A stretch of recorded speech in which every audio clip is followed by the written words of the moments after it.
Halo Gabuters, apa kabar kalian semua? Long time no see ya. Oke, di video kali ini saya ingin meneruskan kembali pembahasan alur cerita dari film terbaru The Purge, yaitu Forever Purge yang digadang-gadang makin gila. Oke, tanpa berlama-lama lagi dan let's go.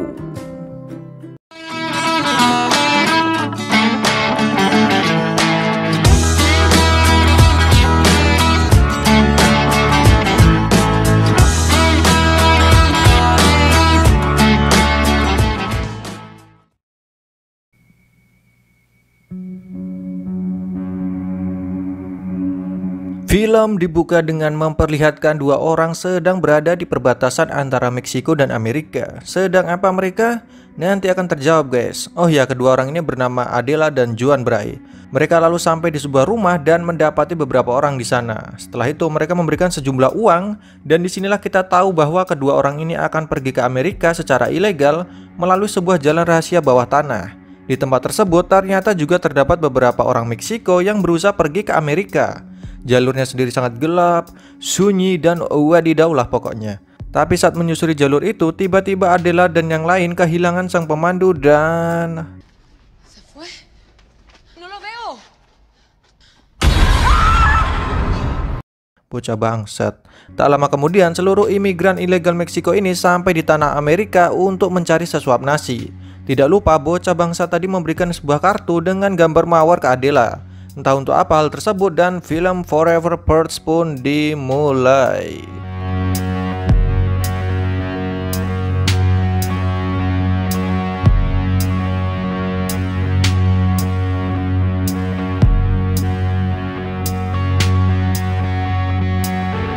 Dari sini kita tahu bahwa para imigran Meksiko tersebut kabur dari tanah airnya karena diusir oleh kartel-kartel di sana.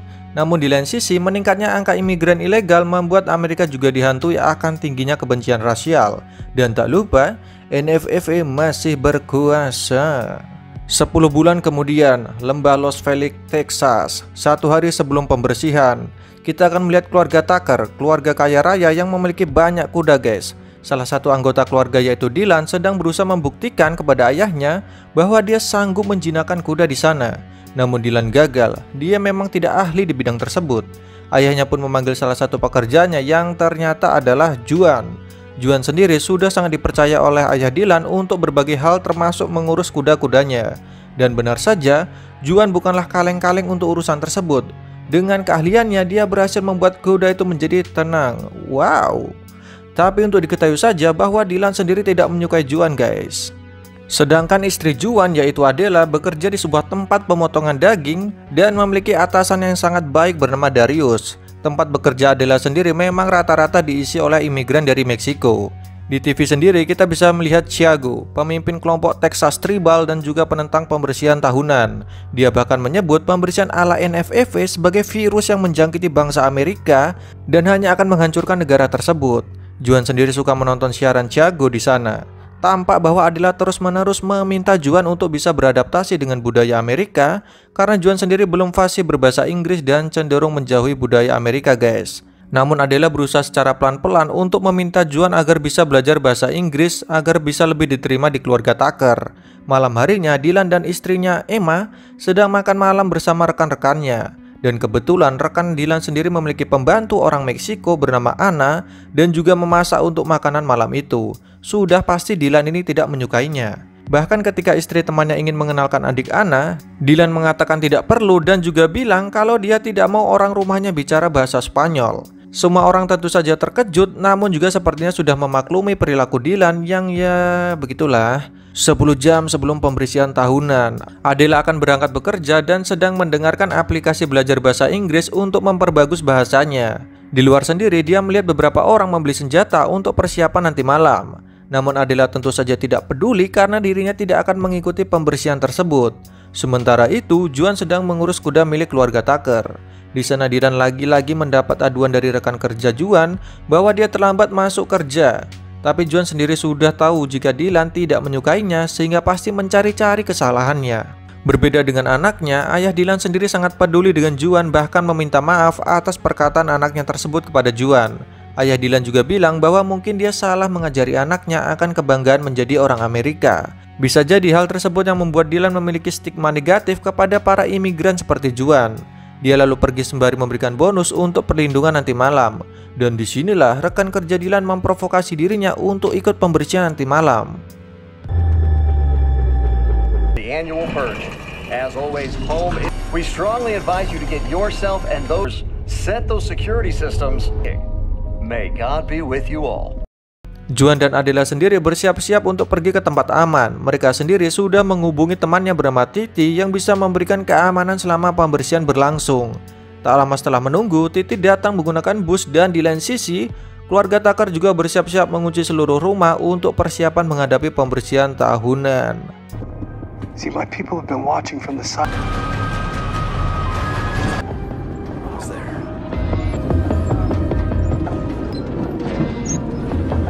Bus sendiri menuju ke sebuah tempat penampungan yang dijaga oleh beberapa orang bersenjata dan Titi bekerja sama dengan mereka. Adela, Juan, dan yang lainnya berlindung dan setelah itu pengumuman pembersihan tahunan dimulai.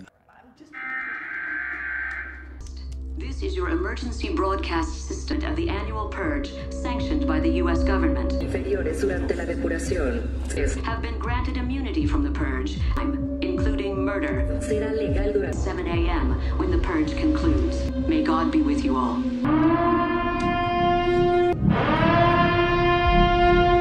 Di tengah keheningan itulah, Juan mengatakan kepada Adela bahwa benar apa yang dikatakan istrinya itu jika dia sudah harus melupakan tanah asalnya yaitu Meksiko dan mulai mengikuti budaya Amerika. Tapi Adela bilang bahwa itu bukan yang dia maksud. Dia hanya ingin Juan melihat kalau Amerika adalah sebuah harapan. Sementara itu di kediaman keluarga Tucker, Dylan sedang mengecek kamera keamanan dan mendapati sesuatu yang mencurigakan. Dan benar saja ada orang yang menyelinap ke area rumahnya guys tanpa dia sadari. Karena hal itulah Dylan pergi memeriksanya namun tidak menemukan apapun kecuali mesin yang rusak. Dan saat ingin mengambil magazin senjata, tiba-tiba istrinya mengagetkannya. Wadaw. Dari sini kita tahu bahwa keluarganya sangat membenci NFFA dan Purge sehingga menjawab mengapa mereka tidak ikut dalam tradisi edan tersebut. Adela yang merasa bosan di dalam lalu naik ke atas untuk mencari angin. Salah satu penjaga kemudian menyuruhnya kembali ke dalam namun tiba-tiba datang mobil dengan pengeras suara. Seluruh penjaga bersiaga dan Adela secara mengejutkan mengambil senjata dan terlihat seperti sudah ahli memegangnya. Mereka menahan sembari membidik mobil berlogo CAS yang entah kelompok dari mana. Mobil tersebut terus-menerus mengatakan seruan-seruan kebencian akan imigran dari Amerika. Setelah keadaan mulai kondusif, Adela kembali ke dalam. Mereka pun beristirahat dan beberapa jam kemudian pembersihan tahunan resmi berakhir dan seluruh orang bahagia karena bisa melewati tradisi gila tersebut. Adela dan Juan lalu bergegas pulang untuk kembali bekerja dan keluarga Tucker juga memulai kegiatan seperti biasa. Ya, jalanan sendiri masih kacau balau karena pembersihan semalam guys. Tapi disinilah keanehannya. Saat Adela menuju loker kerjanya, di siaran TV ada pembawa berita yang tiba-tiba ditembak. Wadidaw, padahal Purge sudah selesai. Adela turut bingung karena tempat kerjanya sepi dan dia pun memeriksa keluar dan mendapati seekor hewan terjebak di tempat aneh. Sementara itu, Dylan juga mengalami keanehan saat akan memeriksa kandangnya. Tiba-tiba ada beberapa orang berpakaian koboi menodong senjata kepadanya. Aneh nih guys. Di tempat lain, Adela yang berusaha menyelamatkan kambing Baphomet juga bernasib buruk. Dia malah termakan jebakan yang sengaja dibuat oleh beberapa orang bertopeng aneh.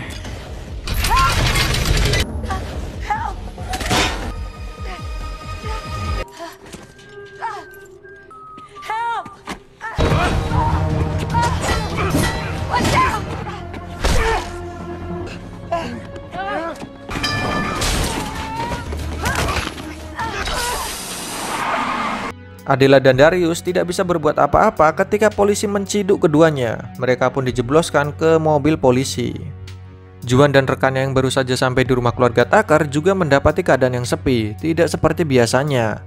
Mereka pun mulai curiga dengan hal tersebut dan benar saja keluarga Tucker disandra oleh beberapa orang berpakaian koboi. Dan yang memimpin kelompok itu adalah anak buahnya, Kirk. Ada susah namanya guys, sebut saja Joko ya. Tentu saja Dylan kaget bukan kepalang mengetahui hal tersebut. Joko lantas berkata bahwa dia sudah muak dengan keluarga Tucker yang kaya raya dan tak pernah merasakan kemiskinan. Dylan terus disiksa, namun akhirnya ayahnya berusaha berbicara kepada anak buahnya tersebut. Dia berusaha menenangkan Joko agar tidak mengikuti emosinya dan menjadi budak dari sistem keji di negara tersebut. Namun tiba-tiba...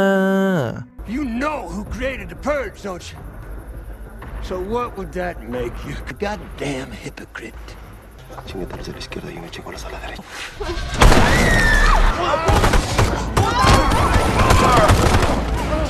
What the fuck, guys? The fuck is...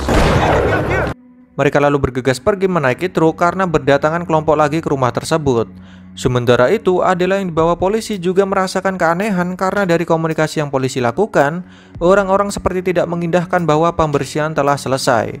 Keadaan sangat rusuh karena terjadi pembersihan abadi, di mana orang-orang menjadi gila, wadidaw lah pokoknya guys. Dylan, Juan, dan yang lainnya kemudian mencari Adela ke kantornya karena memang dirinya tidak tahu jika Adela sendiri ditangkap oleh polisi. Sesampainya di tempat, Juan dan temannya ditambah Harper akan memeriksa lokasi, sedangkan Dylan dan istrinya menunggu di truk sembari melihat situasi. Kembali ke Adela, dia sendiri terus khawatir akan keadaan yang sedang menderanya, apalagi kondisi di luar sangat-sangat edan, dan di saat itulah terjadi petaka.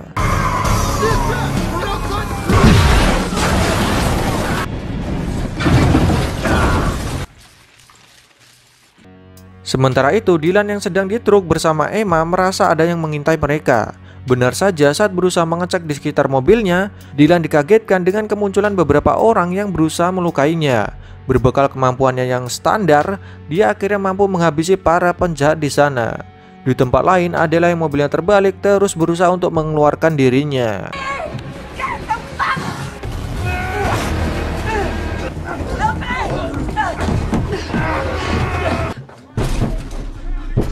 Akhirnya Babang Juan datang menyelamatkannya. Alhamdulillah.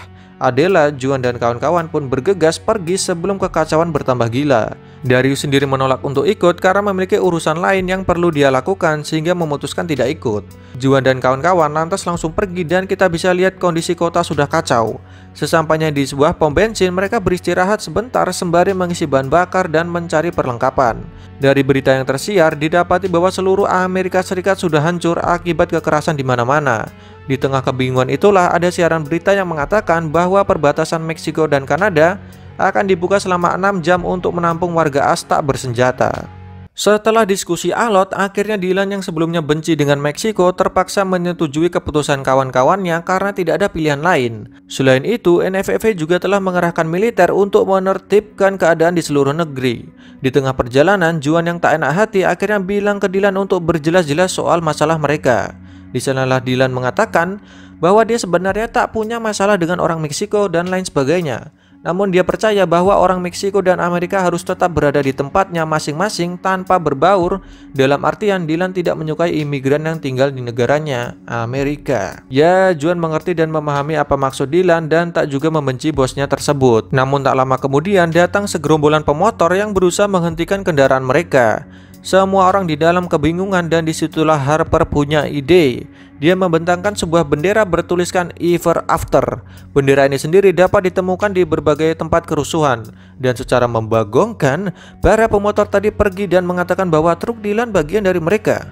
Hal ini berarti ada kelompok yang mengorganisir kerusuhan tersebut guys. Penasaran deh. Lanjut, tujuan Juan dan kawan-kawan sendiri adalah ke El Paso, Texas yang berbatasan langsung dengan Meksiko. Kondisi El Paso juga sudah luluh lantak akibat pembersihan abadi tersebut. Sampai di El Paso, kondisi sudah sinting banget lah. Semua orang membakar kendaraan, melempari, merusak segala fasilitas di sana. Dylan pun mencari jalan demi jalan sampai akhirnya jalan yang akan dilewati ternyata terblokir. Mau tak mau mereka harus turun untuk menyisir jalan sampai ke perbatasan yang jaraknya tinggal beberapa blok saja. Sampai di bioskop, tiba-tiba tank militer menembak tepat di tempat mereka dan mengakibatkan Adela bersama Emma terjebak di dalam. Juan dan kawan-kawan pun berusaha mencari jalan lain guna menjemput Adela dan Emma untuk segera menuju ke perbatasan. Adela dan Emma kemudian menyusuri bioskop guna mencari pintu keluar dan alhamdulillah dengan berkat rahmat Tuhan mereka bisa lewat pintu belakang. Di sanalah Adela melihat gambar mawar di dinding yang memiliki arti. Sementara itu, Juan dan kawan-kawan menemukan hal yang sama. Menurut penuturan Juan, gambar tersebut adalah salah satu bentuk komunikasi orang Meksiko yang memberikan arah ke jalan aman. Sehingga jika mereka ingin bertemu Adela, mereka harus mengikuti tuntunan gambar itu. Di sana juga akhirnya terkuak bahwa Adela dulunya adalah anggota garda pertahanan yang menjadi alasan Adela terpaksa menuju Amerika karena kartel-kartel di Meksiko mengusirnya. Di tempat lain, Juan dan kawan-kawan yang sedang mencari jalan dikagetkan dengan kedatangan sekelompok orang bersenjata. Kelompok ini kemudian melucuti semua senjata Juan dan teman-temannya. Ternyata kelompok ini sangat membenci orang Meksiko alias itulah. Mereka kemudian menyuruh Dylan dan Harper untuk menghabisi Juan dan Titi jika ingin hidup. Tentu saja Dylan menolak, tapi tiba-tiba salah satu anggota kelompok tadi menembak Titi sehingga mengakibatkannya meninggoy. Parah men. Juan, Dylan, dan Harper terkejut dan tak lama kemudian datang tentara ke sana. Juan dan kawan-kawan mengambil kembali senjata mereka untuk kabur.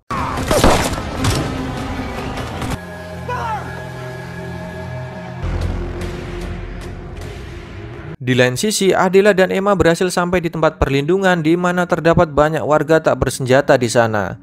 Tak lama setelah sampai, alhamdulillah Juan ternyata juga telah berada di tempat tersebut sehingga sekarang mereka sudah berkumpul bersama lagi. Di televisi sendiri disiarkan bahwa militer telah mundur akibat menelan kekalahan besar dari para perjur abadi. Hal ini mensiratkan bahwasannya El Paso sudah luluh lantak tak terkendali guys. Namun pemimpin kelompok perlindungan tidak kehabisan ide. Dia meminta salah satu anggotanya untuk memanggil Thiago.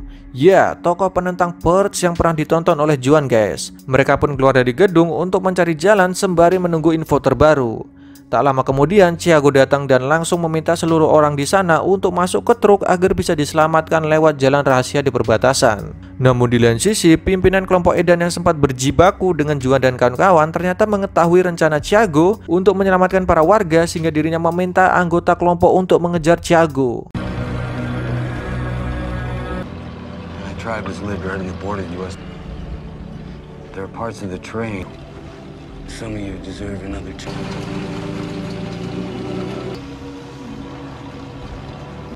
Sementara itu, kelompok perjur edan sebelumnya telah dalam perjalanan mengejar Juan dan kawan-kawan. Namun untungnya truk Thiago telah sampai dan para warga diantarkan untuk segera menyeberang lewat sebuah pegunungan. Sementara para pria termasuk Dylan akan menyergap kelompok perjur yang berusaha datang ke sana. Dan tak lama kemudian, baku hantam pun terjadi. Wadidaw. Let him get close!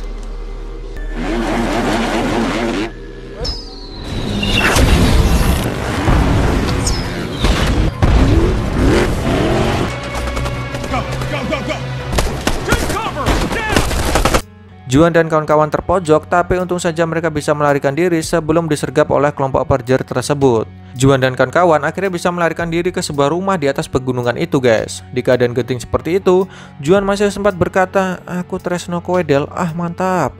Tak lama setelah itu, komplotan perjur sampai di sana dan lagi-lagi pergelutan duniawi tidak terelakkan.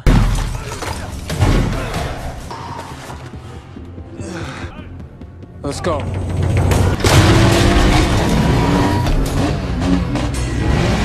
Adela tersungkur tatkala badannya tertabrak motor di sana. Juan pun langsung berusaha menyelamatkannya, tapi para perjur terus berdatangan dan membuat dia dan Dylan kewalahan melawannya. Adela yang sadar akhirnya bisa membantu Dylan dan Juan. Setelah berhasil mengkill seluruh perjur itulah, Juan dan kawan-kawan menyusul Thiago di atas karena mereka harus menahan perjur lainnya yang berusaha menghentikan warga menyeberang. Pergelutan demi pergelutan terjadi dan akhirnya terhenti saat Adela disandra oleh pimpinan perjur tersebut. Tak habis akal, Juan dan Dylan bekerja sama menggunakan tali kebanggaan mereka untuk menjerat lawannya itu. Setelah tersungkur, Juan pun meng-shoot orang itu tepat di kepalanya dan lega mas. Setelah itu mereka akhirnya bisa melihat sisi Meksiko yang damai tanpa kerusuhan. Di sana juga telah ada camp-camp tentara yang menampung para warga dari Amerika untuk diselamatkan dan film pun selesai. Amerika kebakaran guys. Oke guys, begitu saja alur film dari Forever Purge yang mantep lah. Ceritanya syarat makna akan sentimen warga Meksiko dan Amerika yang memang sudah menjadi isu sosial politik sejak lama. Sampai bertemu di video selanjutnya dan bye-bye.